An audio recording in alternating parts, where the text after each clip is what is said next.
Assalamualaikum warahmatullahi wabarakatuh. Kita ketemu lagi ya di channel YouTube Hanan Shihab GRS Gria Rukyah Surabaya, dan ini sudah masuk ke video yang ketujuh tentang misteri ruh, nafas, dan jasad ya. Ruh, nafas, dan jasad. Untuk kali ini ya, kita akan membahas sisi-sisi pencegahan agar kita tidak terkena penyakit ain yang menyebabkan nafas kita sakit. Ya, yang menyebabkan nafas kita sakit. Di video sebelumnya kita juga sudah membahas tentang bagaimana pencegahan agar nafas kita tidak kotor yang merugikan diri kita sendiri dan bisa menyebabkan nafas orang lain sakit. Segera saja kita bahas ya. Jadi penyakit ain yang menyebabkan nafas seseorang menjadi sakit itu tidak lepas dari dengki atau kemarahan atau ketidakridhoan. Dijelaskan di surat Al-Falaq, wa min syarri hasidin idza hasad. Ya. Wa min syarri hasidin idza hasad. Jadi nafas yang ada kedengkian di dalamnya itu bisa mencelakakan orang lain, ya, bisa mencelakakan orang lain.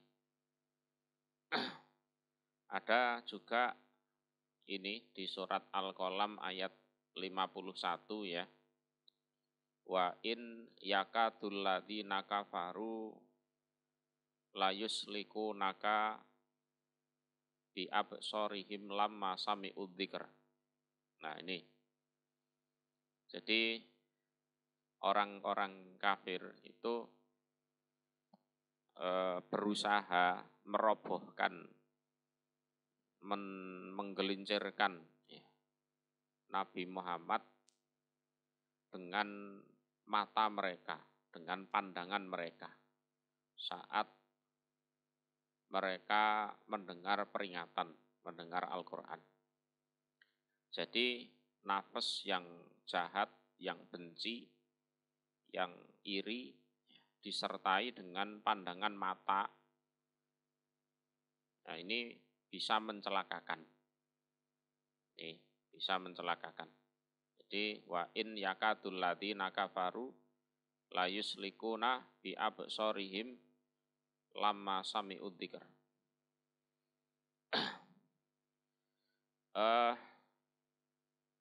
Begini, untuk terhindar dari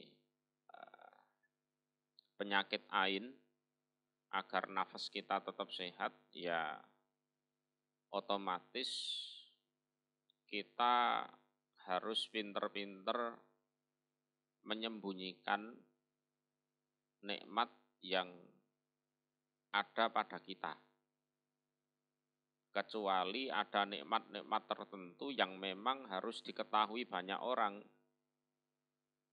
Ya, karena ada ayat berbunyi fa bi ni'mati rabbika fahaddits. Maka dengan nikmat Tuhanmu Muhammad maka ceritakanlah. Nah, ini.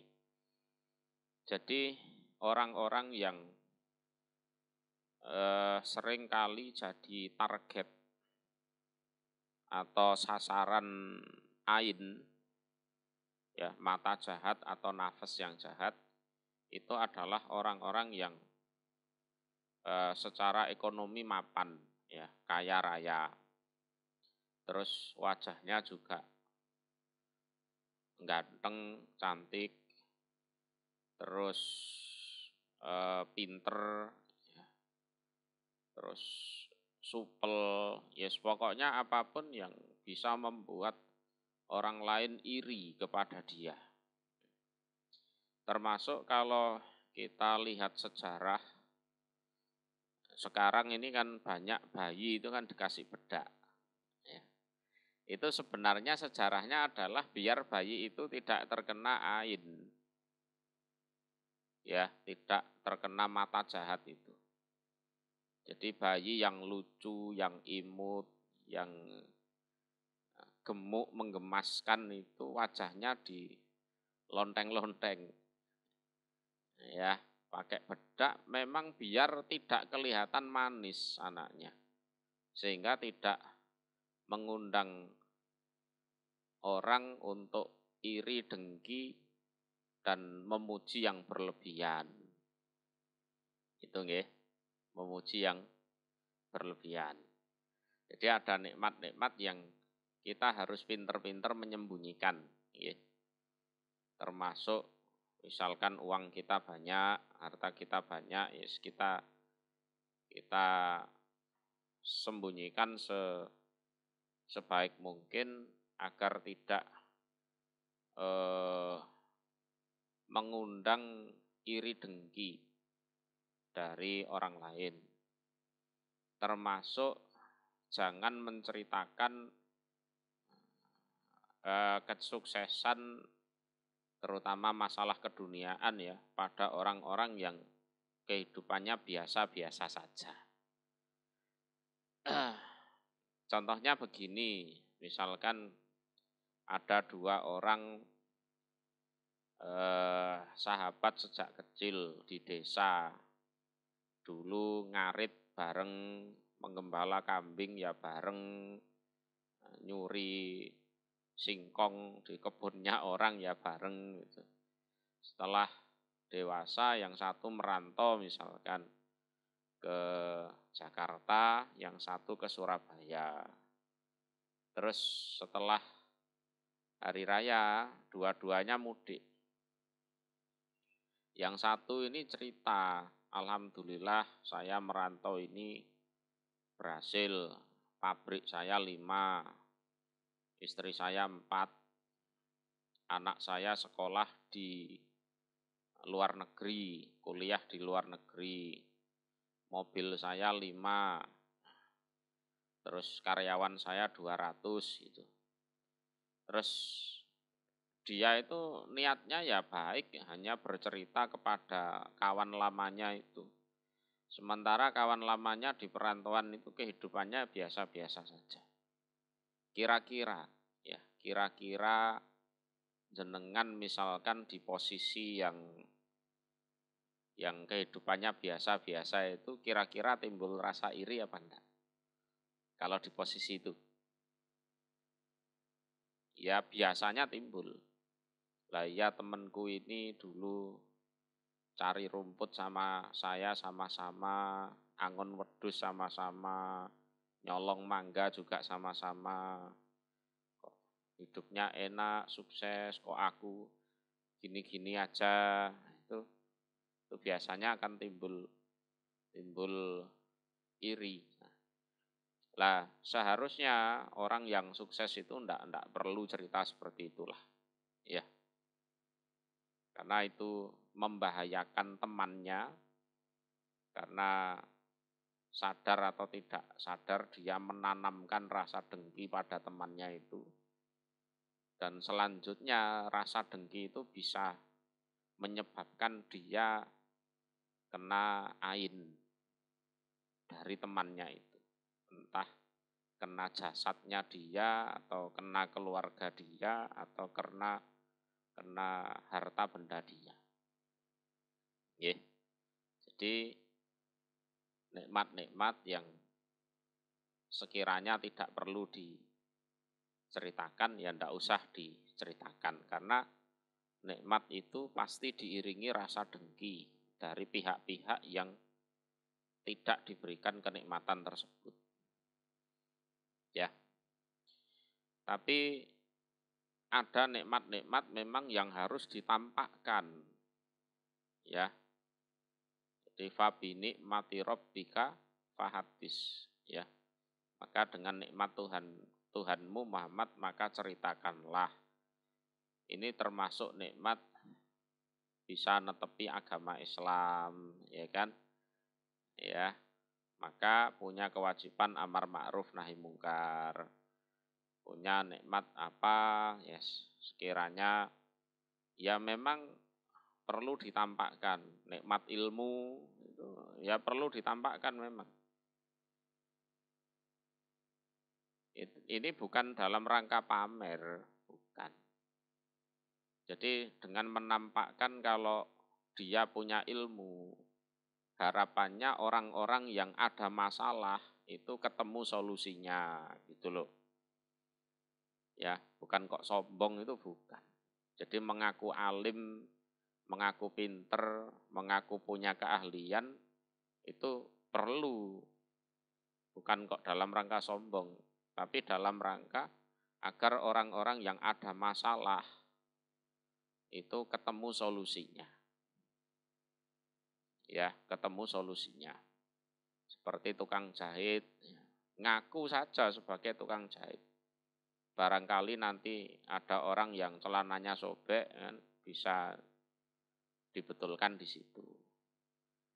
Ya bisa nyukur, ya ngaku saja bisa nyukur. Barangkali ada orang yang rambutnya gondrong pengen cukur, ya, bisa cukur di situ, itu loh. Itu bukan dalam rangka kesombongan.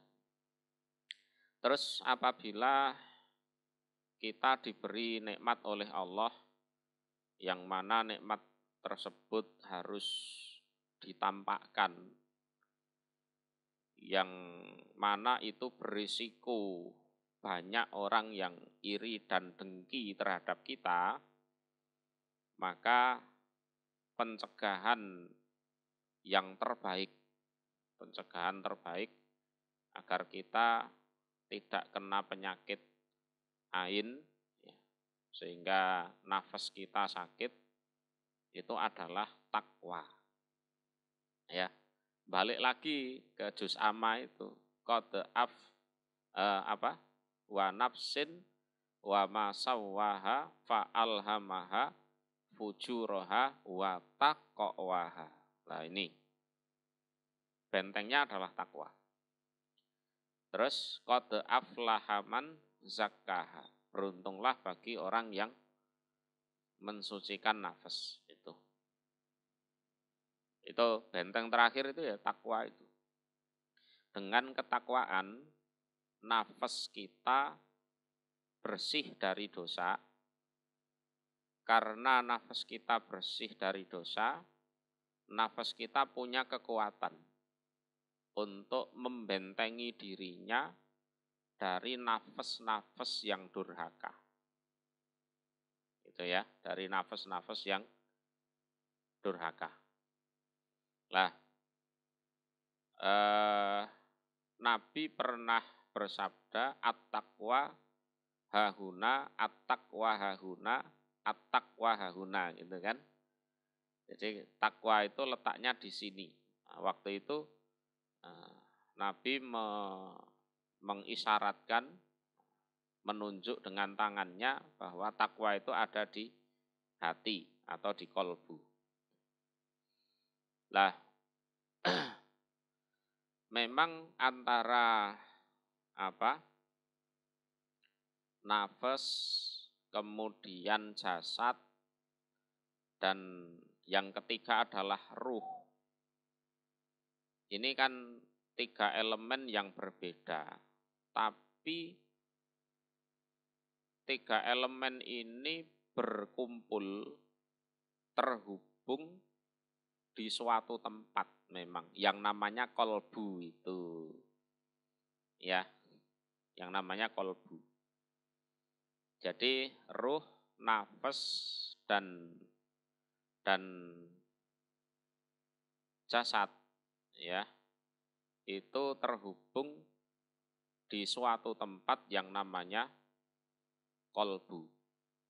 Ya. Dan ini bisa terkoneksi secara sempurna ya pada saat kita melakukan aktivitas yang menguras tenaga. Ya, termasuk olahraga, sepak bola atau pencak silat atau apa, termasuk pada saat seseorang melakukan hubungan suami istri atau yang disebut jima. Nah, ini ruh, nafas dan jasad ini terkoneksi secara sempurna, yang mana koneksi tersebut ada di kolbu, ya, di hati, ya. Nah, untuk video berikutnya insya Allah kita akan membahas tentang kolbu, ya, membahas tentang kolbu.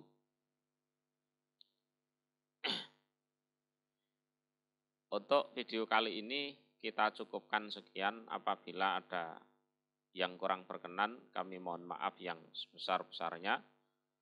Akhirul kalam, assalamualaikum warahmatullahi wabarakatuh.